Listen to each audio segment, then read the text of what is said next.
Tuesday, May 20th. This is part of the capital improvement plan hearing process for the capital budget request for the 2027 to 2031 capital improvement plan. It's a requirement by the city charter that the city planning commission conduct public hearings and assist with the development of the capital plan and capital budget. We'll do a round of introductions and then pass it over to you all to go through the request. So Laura Bryan, City Planning Commission. City Planning Commission. Haley Webb, City Planning Commission. Larry Massey, I'm the Deputy Director of City Planning. Kyle Holman for the capital budget. Jerry Harris, Director of Capital Projects. Tanisha Woods, Capital Projects, Market Manager. Compton Peters, Chief Operating Engineer, JJIC. Michelle Williams, Executive Director, JJIC. Gabriel Bourdonnais, Fiscal Manager, JJIC. Great. So if you all could just walk through your request for this year. I'll do it. So going into the list we have in front of us, number one is replace our chillers on building A. So we have two 120-ton train chillers that are about 12, like Mr. Compton will here will help me get the details right, but about 12 years old, and they're nearing their end of their life. We've had a lot of technical issues with them last year. We had to spend a lot of money on repairs. They're both working at like half capacity right now, and we're just hoping that they stay alive during the summertime. But the recommendations we received from repair companies, from our own capital projects office is that, you know, the cost to do more repairs, like replace the coils, will cost just as much as we're getting a whole new system. So that's what this request is for.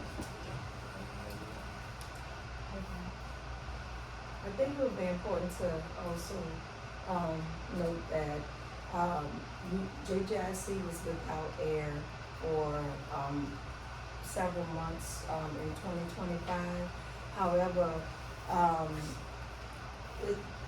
we are licensed by the by the Office of Juvenile Justice, and so as a part of conditions of confinement and license requirement, we are required to keep adequate climate control in the facility. And so when the air is out, when the heat is not working properly,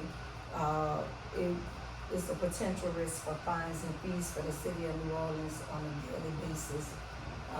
And then also just the conditions of confinement, it was really inhumane what staff and children endured in 2025 due to the AC issues. I have a couple questions about that. The chiller that went down in 2025, the issues that you were having, but the chiller, is that the chiller that provides the climate control for the original building, or the Yes, for the original building. So that would be the one that you're actually talking about right here. Yeah. Did you have to move any of the people in your? There was nowhere to move them. We were at full capacity, and so we brought in ice water. We brought in fans, industrial fans. But because there's no windows,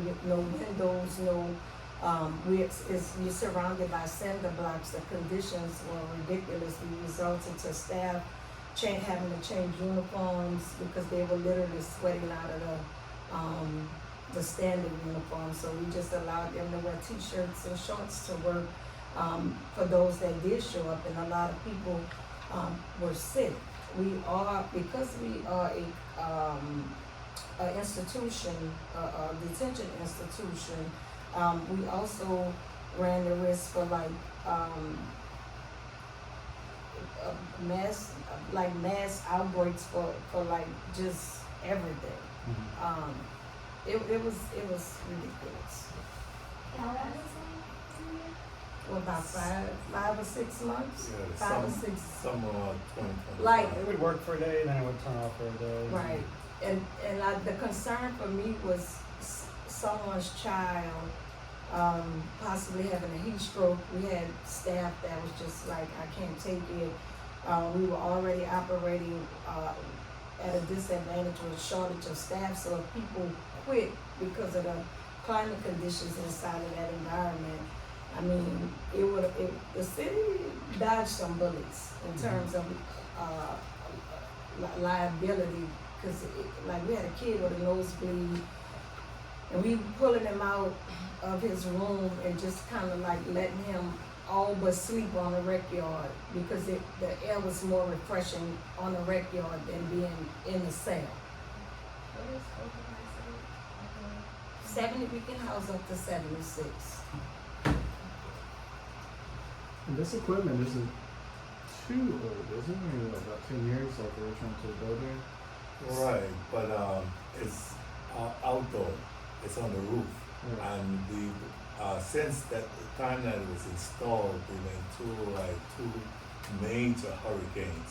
Now, initially, it didn't show signs, especially after Ida. It didn't show signs of deterioration, but over the years, we see where the storms did have some effect on it. So that's why it shortened the life of it. But also, so I was there, prior to Mr. Compton coming on, prior to Mr. Bordenave. I actually, moved the youth into that facility. I was a JDC at the time. And so when we took, possession of the building, we ran into a lot of issues. But because we took possession of the building, we didn't have any service agreements in place, so we made repairs prior to Mr. Compton coming. Just from the gate, from initial taking possession of that building, we've had a lot of infrastructure issues. So number 2 on our list, sewer line and grinders. About 4 years ago, we actually had a capital project approved to replace our sewer grinder, sewer pumps. So, being a detention facility, our youth will sometimes put stuff down the drain that's not supposed to. So we have sewer line clogs all the time. So we have an inline grinder pump which is supposed to pulverize solid items in the sewer line to help it continue flow out to the city. But however, the one that we have is undersized for the type of things that come down our drain. So it gets clogged, it stops working, our sewer lines back up on the regular. So we were approved to have a new one designed, installed, and we actually completed the design process this past year. However, it seems that our manufacturer and installation money was pulled. So this is a request to complete the project that is also valued.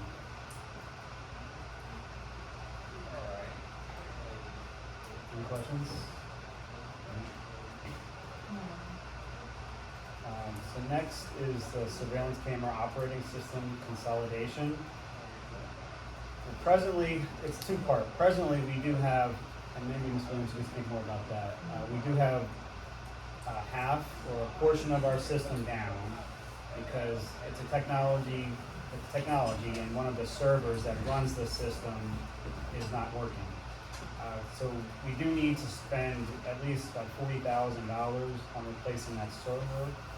However, it's been a long-term desire of ours to consolidate the 2 systems. We have a surveillance system in the old building and one on the new one, on the new side.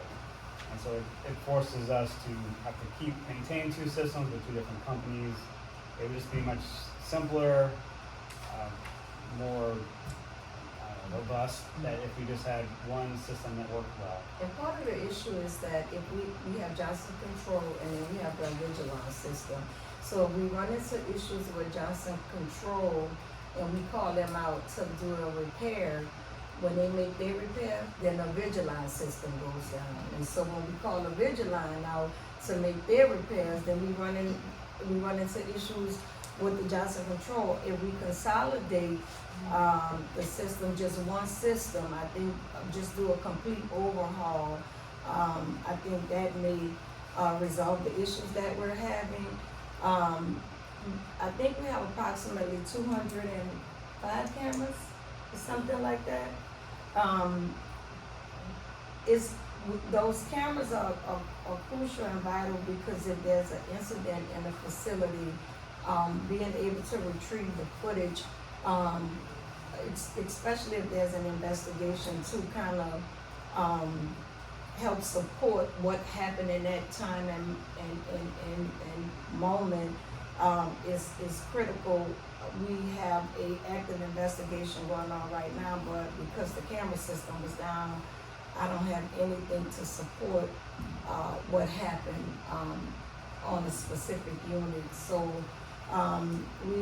we run into issues with the cameras often. I don't, Mr. Bodemir and Mr. Compton can kind of speak to the cost of like what is costing the city, every time someone comes out, and it's a back and forth, and it almost feels like a money grab. So I think we can kind of, put an end to this money grab if we can just consolidate the system.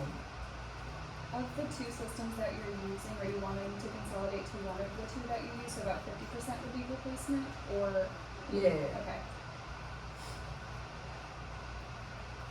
So next, upgrade the cell doors and 5 glass doors. So, I'll start with the glass doors. There's about, well, it says 5. There's 5 doors that are around our building. Maybe you did better. Right, so we have 5 doors that, that's on the housing units, they're glass doors. When it was built, we were told that they were detention grade and you couldn't break these doors. However, we've had these doors kicked out before. And so we know now that, they're not really detention grade. What's the title they use for when the glass is unbreakable? Lexicon glass? No, they, The back doors. the exit doors. Yeah, the exit doors. Yeah, like plexi. Yeah, Mm-hmm. no, the lexicon, the one that's unbreakable. They're supposed to be unbreakable. However, the youth have, at times, bust the glass out. We have to put up, like wood just to cover it till we can get it, repaired. But the concern is also that these doors, lead to, the backside of Interstate 610. And so we need to put detention grade doors there where kids wouldn't be able to kick the glass out and then attempt to make an escape for, Interstate 610. Right, and so that's the glass doors portion, and the upgrade cell doors. So we found that the current swing on our doors creates a security or safety risk for our staff. So we want to change the swing of the doors to make it safer for them. And we also want to add a pass-through window, like a flap that you can open and close to give meals to children who are unruly. Right now, we were able to replace a few of those doors last year, so we have 8 now. But our goal is to have that available to all the units if and when needed. Would this include upgrades to the frames of the doors? I feel Right, like yes, at least they many would. years ago. Right, and the doors itself will be a better quality. And coming back to the glass doors, we'll also put corrugated aluminum on them, because these are exit doors that lead out of the units, so they will be more secure in the future. Any questions? I'll do the AC. Okay, so the number 5 item is an AC chiller for building H1. When the expansion was built, they added a chiller in that facility, but we do need a backup chiller. And so this is a request for a backup chiller. We have to design, because when they built it, they just put one chiller there. And anytime that chiller goes out, for any reason, you have 28 or half of the facility is out, including the new school and and so on. So And as we sit here today, it's currently out. So we had to move, some youth off of Pod D because the AC is not working currently. And then we're also in the midst of a lice infestation, and so, we are running out of places to put young people. Given we have a whole unit quarantined and a whole pod we can't use because it's extremely hot over there. That's building H1. Yeah, Is building A back to being filled today? yeah, Okay. Today, yeah. yeah, today. Right now. Yeah, right now. So, on number, so I'm going to number Security. 6, the general repairs and facility upgrades.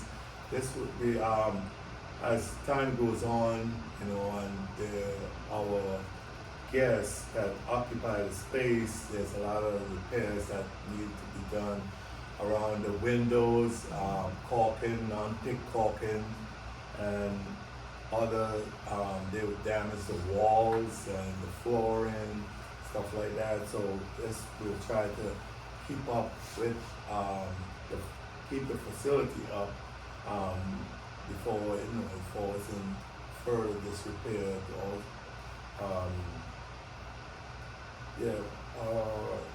so this will cover that, painting and the window repairs. And so I'll speak to the replacement of the room furniture in building 1. We currently have, metal, bunks, but they also pose a, suicide risk, and we would like to, replace that furniture with, the same furniture that we have on the new side, which is more, heavy plastic. yeah, heavy plastic it reduces the risk of any suicide, ideation, attempts. Also the metal that we have, like, these kids, like, the bed, they can pull it from the wall, which out of the cinder block, which also poses, a risk. And we've had the welders come out several times, retrofit, make repairs to, these beds. But again, they'll, whatever it is that they do, it's starting to separate from the walls and stuff, so we would like to replace, that furniture with, the furniture that we have on the new side. How was that furniture before? I remember when that was under construction. Yeah, they were it's durable. saying- It is. It feels like, It's sort of like an epoxy yeah, composite. it's kinda soft, but it's hard, Yeah. soft, sturdy, yeah. And there's no, like, very little, and there's no metal. The only metal is the bolts that hold them to the floor. And they're fastened to the floor rather than to the wall. Right. So it's a lot tougher to try to damage it. We've opened that section since 2019, and we've never had to do any repairs to them. Yeah. Yeah, so Even that, with the caulking on the edge? right. Yeah. Still good? Even with the caulking. Yeah. Wow. Yeah, we haven't had any repairs done to it. So it's a much better, especially because they're fastened to the floor rather than to the wall. All right, the emergency response access driveway, we're trying to, cut down on, response time. So if there's a critical incident, if a kid is in crisis, if a staff is in crisis, and we have to call for an ambulance, there's no way for them to enter the facility other than through the front door. And sometimes if the gurney is wide, then we lose time because then they have to wait for another ambulance to come with something smaller that can actually fit through the doors. If we had that, access driveway that, they would be able to drive into the back side of the facility, it will give them, much more space to access, a crisis situation. We lose time. We had a kid that was, I don't know how to put this, but she's passing out. Like, we thought, we thought we was gonna lose her for a minute, but we were having difficulty when EMS arrived, getting them to the housing unit where she was. But if we had that drive-through, back access, they could have just drove straight to the back door of that unit, and we would have been able to just kind of open up the door and let them in the unit. But when you having to come through, the front door, the foyer area, down a long hallway and a long walk, time is of the essence. And so, we trying to get like this emergency response access that will lead them straight to the housing units.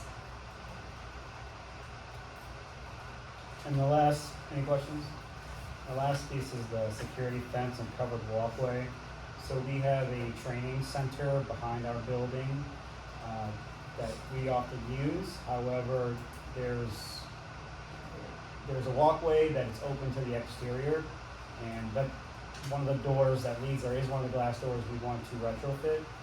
So the idea is we want to secure that back door glass, that door, not just with metal guards, but also with some walls and like a security fence, so that people don't have direct access to our building. Right now, we have fencing around the entire building except the very front where our entrance is. There's a foyer. So there's security at that front foyer entrance. Currently, that back entrance is unsecured except for that one glass door. So we want to put fencing between that door and the training center behind there, so that we could have it covered, but also for security purposes. And so, families that ride public transit to court, they travel along that path, and then sometimes you'll have former detainees come up to the back door looking in the window, like you don't know what you're gonna walk into, and if, God forbid, if somebody went out that door and they didn't shut all the way, they'll have full access into the facility. Is that glass door one of the doors? Yes. Yeah. And with securing that rear access, because it ties into the emergency response access, I'm assuming you guys would have like a code or something for EMS to be able to enter, Yeah. or, you know, if they would know how to get in if we fenced it off. For No, that's a separate side. That's Yeah. a separate side? Yeah, this is Okay. on the north side, the other one is on the south side. Okay. JJIC staff, we kind of go in and out the training center, from time to time, for meetings and stuff, but someone could be right up on you, and there's no, like, we really open to the public in that space. Yeah, there's blind corners, like, Mhm. it's a big brick building. And so you go out that back door, you take a right, but there's a corner right there. You wouldn't really see who's around that corner. Okay. Have you done any like design for the walkway? The covered walkway? No. No, I mean, the dollar figure is based on, the square footage and the commercial construction estimates. Okay.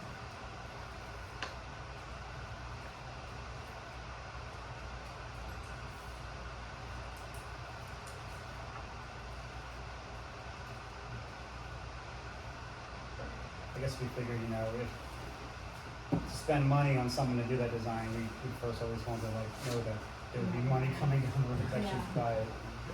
And so, you said families, who take public transit, this would get them to the JJIC or the courts as well? No, this will get them, they travel that path, that walkway, not specifically the JJIC walkway, they're right outside the training center, is the sidewalk that they travel to support.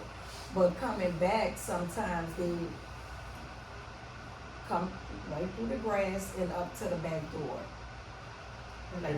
So from the bus stop to the court, we're like in the middle, so they can come and stop in, stick their head in. it's a noticeable middle point between the two places. They walk up to the old school is no longer a school, it's social service department now, and they like peeping in the glass because if they haven't been there in a while, they still think it's the school, but we moved into the new school. And so they come up, they beating on the glass, they knocking on the door. Some nights I'm there late and I go out that back door when security usually walks me out, but it's like, look, I'm not going back there by myself because I don't know who out there. Yeah.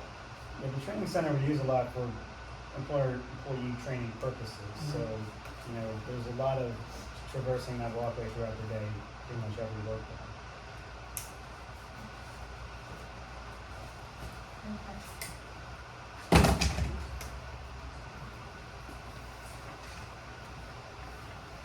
Very good. And I would say most of these, if I'm not mistaken, most of these projects were included in the resolution and most recent bond authorization, my understanding. Kind of might have a better understanding of the timing of those funds. Except in the fall, the council removed all of the money for these projects and put the ninth ward multi-venue Okay. stadium on it. Could I ask, I just want to say something, like, what I'm asking for and what I am attempting, to do here is avoid a situation, that occurred at, OJC.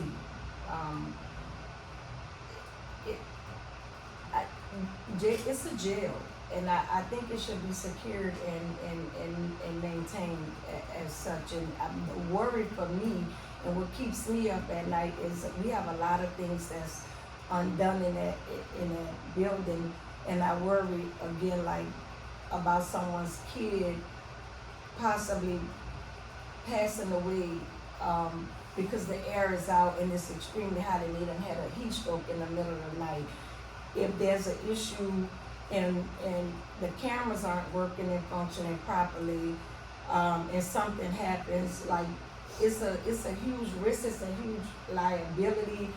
The sewer and grinders backing up, and it's backing up in the building, and it stinks, and it smells, and it even backed up all in the dining hall, so kids couldn't go to the dining hall for a very long time. I'm just trying to avoid a crisis situation that could potentially put us in harm's way, and we on the news. So I've been trying to get ahead of this.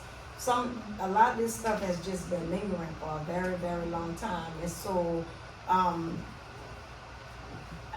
just trying to sound the alarm to try to get as much fixed as we could possibly get fixed.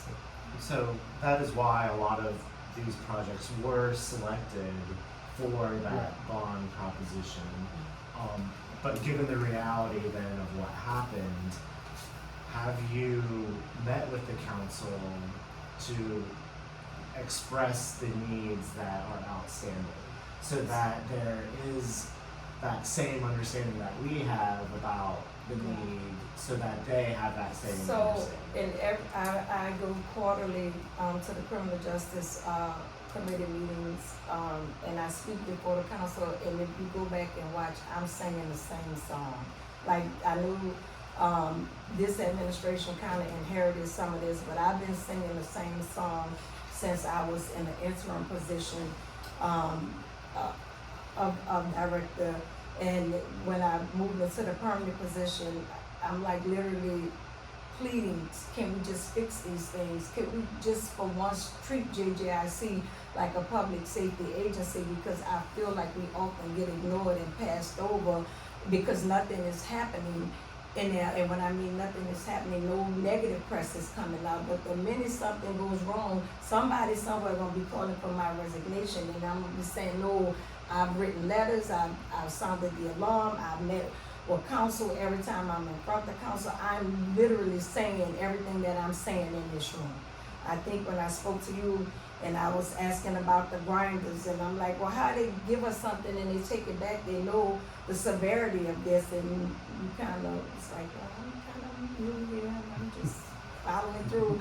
And had to apologize because I'm like, I'm not blaming you, but like, is this a jail or not? Or is this a Christian summer camp and we can just wait till it get fixed? This is a jail. And we are housing allegedly some of the city's most violent youth. Like, these are not status offenders, tap dancers in the French quarters. They allegedly committed some serious crimes, and if they get out of that agency or one of them die in custody, we won't, me including me in the city, we won't have a huge problem. We have to fix this stuff. Have you pursued other funding, maybe like from the state? So I am in talks right now, trying to see if we can get some funding from the state to repair some of this stuff and fix some of these things.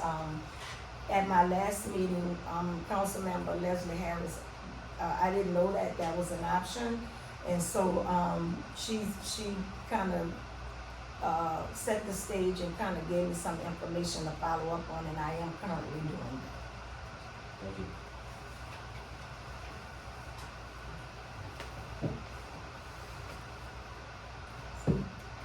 That's the end of our presentation. Do you have any other questions? Yeah. Okay.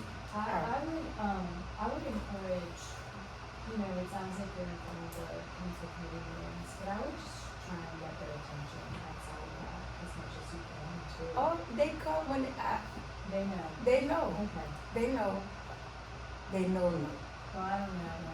Yeah. Yeah. I Well, know. as an elected official, it's a lot easier for recreation and other things to be supported rather than, you know, juvenile or Right. JIC. So I can get that, but you know, you're pursuing all these funding opportunities, sounding the alarm, so you're doing what's necessary to make sure that those that have that power are aware of the need. And what about Dr. Edna? The one that referred to? She aware. Okay. Yeah. We used to, prior to this administration, we were in meetings every Monday. Okay, Um, she's Yeah.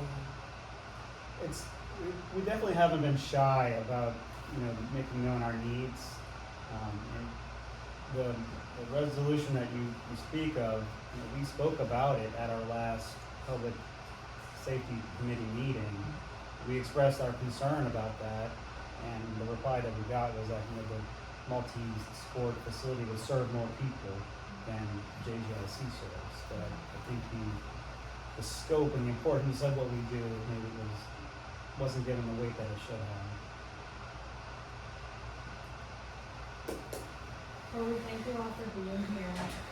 We just want to let you know there is no new bond funding that we're expecting because the last bond, you know, was approved by the voters and it's going for sale this summer, right? It was sold this summer, and so that project list is predetermined. Yeah. And so So in the CIP, when this plan comes out, this is zero funding for all these projects, unfortunately. But going through this process is good because, you know, we'll be on the list of future projects. And yeah, this is future just facilities. you know, multi-year planning effort so that when we go through the bonds that were approved in November, then we already have a known prioritized list that we can choose from for the next bond proposition. So that is how these projects got selected, was through last year's CIP. And so although we're several years away from doing another bond proposition, we just need to continue doing this every year so that we are aware of what those priorities are. And then if, you know, additional funding or something comes up, then these are the projects then that can be prioritized to then get funding in I the next. know, use the same priorities that I have Susan Hudson with a 30 county indictment. Like, I know these things exist in this space, and I'm sharing this, and I'm not trying to be funny or disrespectful. I'm saying, I'm sounding the alarm, I'm saying that these things exist, and then if something happens, then I don't want to, be held accountable saying, I knew these things existed and I did nothing. I'm doing everything I can to try to fix the infrastructure and all of the issues at GJIC. Thank you. All right, thank you. Thank you, guys. Thank you, guys.